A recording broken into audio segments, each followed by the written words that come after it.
William Kovacic.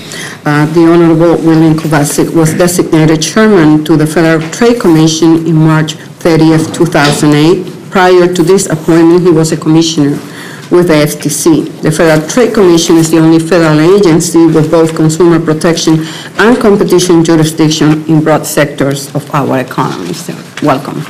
Thank you, Madam Chair. Chairwoman, Ranking Member Shava, and Westmoreland, and other members of the committee. I'm very grateful for the opportunity to be here today to discuss the FTC's role in addressing competition policy, small business, and new entrepreneurship. And I've submitted a statement on behalf of the Commission for the record, and what I have to say today represent my own views, not necessarily those of my colleagues. I completely share the Chairwoman's view about the importance of new business development and the role that new entrepreneurship has played in providing a uniquely powerful source of vitality and rejuvenation for our economy. And I believe it would be fair to say that if my colleagues were here with me today, they'd agree with that sentiment completely. What I'd like to do is to highlight three ways in which I think our agency today and in the future will be seeking to preserve what Mansur Olson, the economist, served for so many years at the University of Maryland, in talking about new business development described as an enabling environment for new entrepreneurship. The first thing that we try to do is to challenge private behavior, private restricted behavior under the antitrust laws that tends to do two things. We challenge behavior that tends to raise the costs of key inputs on which small businesses and large businesses rely, but I think inputs that have a uniquely significant role in the growth and development of small businesses.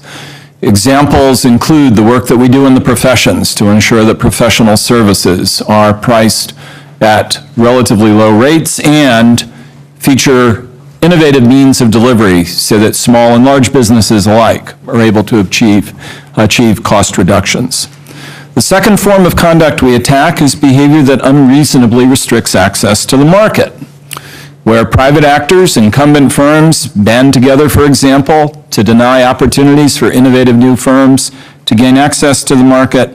A number of our cases have challenged that behavior. Our current program, which involves real estate, is but one example of areas where we've sought to ensure that innovative new models of providing important services get a test in the marketplace on the merits.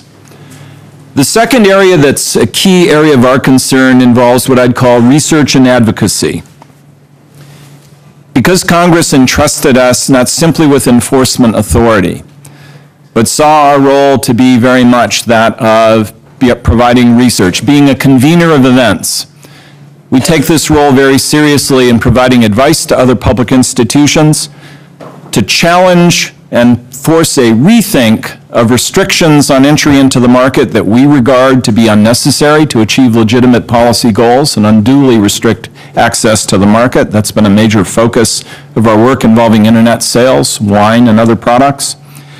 And an increasing focus of our work is to inform policy development. That is to focus on emerging trends and, where necessary, to engage in a probing reassessment of what we've done. That was the ranking member's comment about the importance of always reevaluating the wisdom of what we've done. And for myself, given the work that I've done in the area of development economics in other countries around the world, an increasing concern for me is why poverty persists in areas of severe economic disadvantage, and why and where it might be possible for our programs to focus more carefully on artificial impediments to the market in parts of our country in which we see persistent, difficult, and often unsuccessful efforts by entrepreneurs to enter the market. I'm not suggesting we'll find precise and always successful solutions to that, but I think the general question of economic disadvantage, new business development, tend to be extremely important concerns to me, and I'll use the resources as well as I can of our agency to promote efforts to explore that. The last is to provide guidance and information to entrepreneurships. To provide guidance, we prepare a number of materials for small businesses that might not be able to afford the elegant services of a fairly costly law firm, by which people in relatively plain and simple terms, and I'd like to present these for your record as an illustration of what we do, can understand what the mandates of the law are, and through consumer protection measures such as the franchise rule, to ensure that new businesses contemplating entry into the market have a better informed judgment of what lies ahead for them. This is a snapshot of our program. I welcome the opportunity to address your comments and questions, and I hope this is the first of a number of occasions in which we can carry on a conversation about this important area of concern.